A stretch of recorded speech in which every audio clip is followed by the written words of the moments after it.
Praise the Lord. സ്നേഹമുള്ളവരെ, വിശുദ്ധ യോഹന്നാൻ്റെ സുവിശേഷം 16-ാം അധ്യായം 13-14 തിരുവചനങ്ങളിലൂടെ യേശു പറയുന്നു, സത്യാത്മാവ് വരുമ്പോൾ നിങ്ങളെ സത്യത്തിൻ്റെ പൂർണ്ണതയിലേക്ക് നയിക്കും. അവൻ സ്വമേധയാ ആയിരിക്കില്ല സംസാരിക്കുന്നത്, അവൻ കേൾക്കുന്നത് മാത്രം സംസാരിക്കും. വരാനിരിക്കുന്ന കാര്യങ്ങൾ അവൻ നിങ്ങളെ അറിയിക്കും. അവൻ എനിക്കുള്ളവയിൽ നിന്ന് സ്വീകരിച്ച് നിങ്ങളോട് പ്രഖ്യാപിക്കും. അങ്ങനെ അവൻ എന്നെ മഹത്വപ്പെടുത്തും.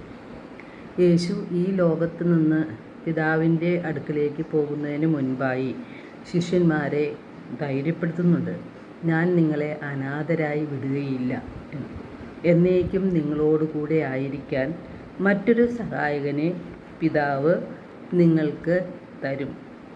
ഈ സത്യാത്മാവിനെ സ്വീകരിക്കാൻ ഈ ലോകത്തിന് സാധിക്കുകയില്ല. എന്തുകൊണ്ടാണ് ഈ സത്യാത്മാവിനെ സ്വീകരിക്കാൻ ലോകത്തിന് കഴിയുകയില്ല എന്ന് യേശു പറഞ്ഞത്?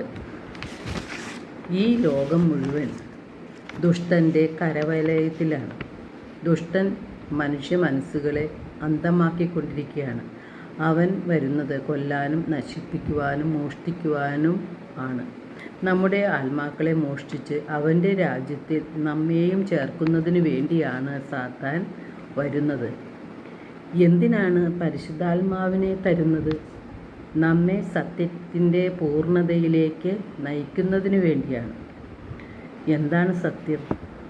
ദൈവത്തിൻ്റെ വചനമാണ് സത്യം. യോഹന്നാൻ 17:17 യേശു തൻ്റെ ശിഷ്യന്മാർക്ക് വേണ്ടി പിതാവിനോട് പ്രാർത്ഥിക്കുന്നുണ്ട്. അവരെ അങ്ങ് സത്യത്താൽ വിശുദ്ധീകരിക്കണമേ. അവിടുത്തെ വചനമാണ് സത്യം. ശിഷ്യന്മാരെ ദൈവത്തിൻ്റെ വചനം കൊണ്ട് വിശുദ്ധീകരിക്കുവാനാണ് യേശു പ്രാർത്ഥിക്കുന്നത്. എന്തുകൊണ്ടാണ് യേശു ശിഷ്യന്മാർക്ക് വേണ്ടി പ്രാർത്ഥിക്കുന്നത്? യേശു ശിഷ്യന്മാരെ വിട്ട് പിതാവിൻ്റെ പക്കലേക്ക് പോവുകയാണ്. എന്നാൽ ശിഷ്യന്മാർ ഈ ലോകത്തിലാണ്. ഈ ലോകം സാത്താൻ്റെ പിടിയിലാണ്. പാപത്തെക്കുറിച്ചും നീതിയെക്കുറിച്ചും ന്യായവിധിയെക്കുറിച്ചും പരിശുദ്ധാത്മാവ് നമ്മെ ബോധ്യപ്പെടുത്തും. ദൈവവചനം ഹൃദയത്തിൽ സൂക്ഷിച്ചാൽ മാത്രമേ പരിശുദ്ധാത്മാവിൻ്റെ ശക്തി നമ്മിൽ നിറയുകയുള്ളൂ. സാത്താൻ നുണയനും നുണയൻ്റെ പിതാവുമാണ്. യോഹന്നാൻ 17:15 യേശു പിതാവിനോട് അപേക്ഷിക്കുന്നത് ലോകത്തിൽ നിന്നും അവരെ അങ്ങെടുക്കണമെന്നല്ല, ദുഷ്ടനിൽ നിന്ന് അവരെ കാത്തുകൊള്ളണമേ എന്നാണ്. അവരെ അങ്ങ് സത്യത്താൽ വിശുദ്ധീകരിക്കണമേ. അവിടുത്തെ വചനമാണ് സത്യം. സാത്താൻ എങ്ങനെയാണ് നമ്മെ കബളിപ്പിക്കുന്നത്? സാത്താൻ നുണയനാണ്. ഉൽപ്പത്തി 3 മനുഷ്യൻ്റെ പതനത്തെ സൂചിപ്പിക്കുന്നുണ്ട്. ദൈവം സൃഷ്ടിച്ച എല്ലാ വന്യജീവികളെക്കാളിലും വെച്ച് കൗശലമേറിയതായിരുന്നു സർപ്പം. സാത്താൻ സർപ്പത്തിൻ്റെ രൂപത്തിൽ വന്ന് ആദത്തെയും ഹവ്വയെയും നുണ പറഞ്ഞ് കെണിയിൽ വീഴ്ത്തുന്നു. ദൈവത്തിൽ നിന്നും മനുഷ്യരെ നുണ പറഞ്ഞ് പ്രലോഭനമുണ്ടാക്കി ദൈവത്തിൽ നിന്ന് മനുഷ്യനെ അകറ്റുകയാണ് സാത്താൻ ചെയ്യുന്നത്. ദൈവത്തിൻ്റെ വചനം, അതായത് സുവിശേഷം മാത്രമാണ് സത്യമായിട്ടുള്ളത്. ആ വചനങ്ങൾക്കാണ് മനുഷ്യനെ രക്ഷിക്കുവാനും നിത്യജീവനിലേക്ക് നയിക്കുവാനും കഴിയുന്നത്. വിശുദ്ധ മത്തായി 4:4 യേശു പറഞ്ഞിട്ടുണ്ട്, അപ്പം കൊണ്ട് മാത്രമല്ല മനുഷ്യർ ജീവിക്കുന്നത്, ദൈവത്തിൻ്റെ നാവിൽ നിന്ന് പുറപ്പെടുന്ന വചനം കൊണ്ടുമാണ് എന്ന്. സാത്താൻ നമ്മോട് പറയുന്നത് തിന്നുക, കുടിക്കുക, ജീവിതം ആസ്വദിക്കുക, ലോകത്തിൻ്റെ മോഹവലയത്തിൽ വീഴുക. ജഡിക പാപങ്ങളൊന്നും വലിയ തെറ്റല്ല.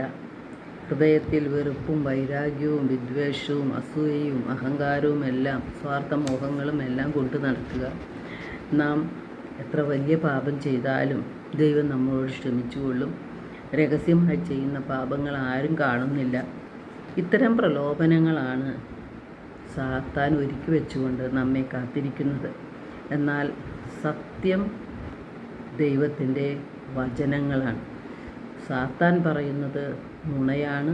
അവൻ നുണയുടെ പിതാവുമാണ്. നമ്മുടെ ആത്മാക്കളെ മോഷ്ടിച്ചെടുക്കുക എന്നുള്ളതാണ് അവൻ്റെ ലക്ഷ്യം. 1 പത്രോസ് 5:8 നാം കാണുന്നുണ്ട്. നിങ്ങളുടെ ശത്രുവായ പിശാച് അലറുന്ന സിംഹത്തെ പോലെ ആരെ വിഴുങ്ങണം എന്നന്വേഷിച്ചുകൊണ്ട് ചുറ്റി നടക്കുന്നു. വിശ്വാസത്തിൽ ഉറച്ചു നിന്നുകൊണ്ട് അവനെ എതിർക്കണം. ദൈവത്തിൻ്റെ വചനമാകുന്ന ആത്മാവിൻ്റെ വാളെടുത്തു വേണം നാം സാത്താനുമായിട്ട് നിരന്തരം യുദ്ധം ചെയ്യുന്നതിന്. ഇതിന് നമ്മെ സഹായിക്കുന്നതാണ് പരിശുദ്ധാത്മാവ്. പരിശുദ്ധാത്മാവ് നമ്മിൽ പ്രവർത്തിക്കണമെങ്കിൽ ഹൃദയവിശുദ്ധി നമ്മൾ നേടിയിരിക്കണം.